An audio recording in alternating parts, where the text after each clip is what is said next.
Thank you very much to Angelique and to Leon for showing us what fantastic wealth we have in the people in the Commonwealth. And we'll be hearing more of that next year at CHOM Commonwealth Heads of Government meeting. But thank you very much to all of you, and I'm very grateful to all our speakers this evening.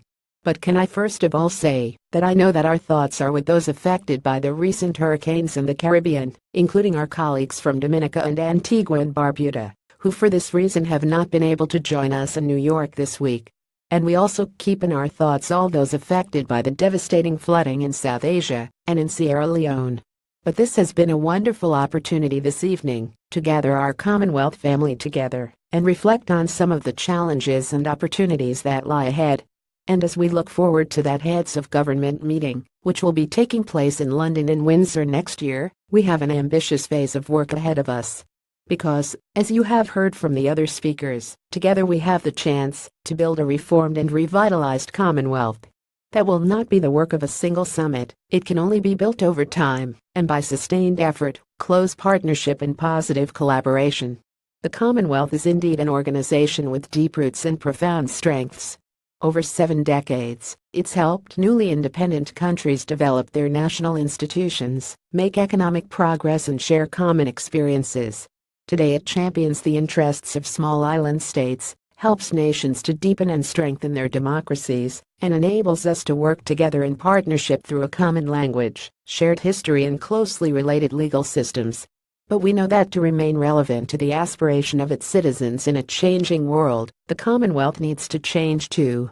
We face new and unprecedented joint challenges: how to make the compelling case for free trade as the best way to promote higher living standards around the world, and so create a more prosperous Commonwealth, how to mitigate the effects of climate change, especially as it affects small island states, and so create a more sustainable Commonwealth, how to address new security challenges, like cyber-terrorism and online extremism, and so create a more secure Commonwealth, and how to protect and promote the values we all share, and so create a fairer, freer and more tolerant Commonwealth. And we all have a responsibility, working together as partners to ensure that the Commonwealth has the institutional strength to face these challenges effectively.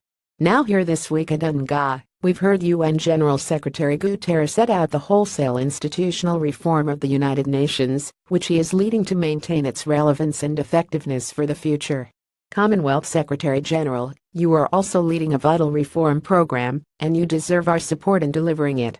We in the Commonwealth need an agile and responsive secretariat, which focuses its efforts where it can best add value. All member states must ensure that the secretariat has a sustainable footing to equip it for the future. But meaningful reform cannot just be a question for government and the secretariat alone.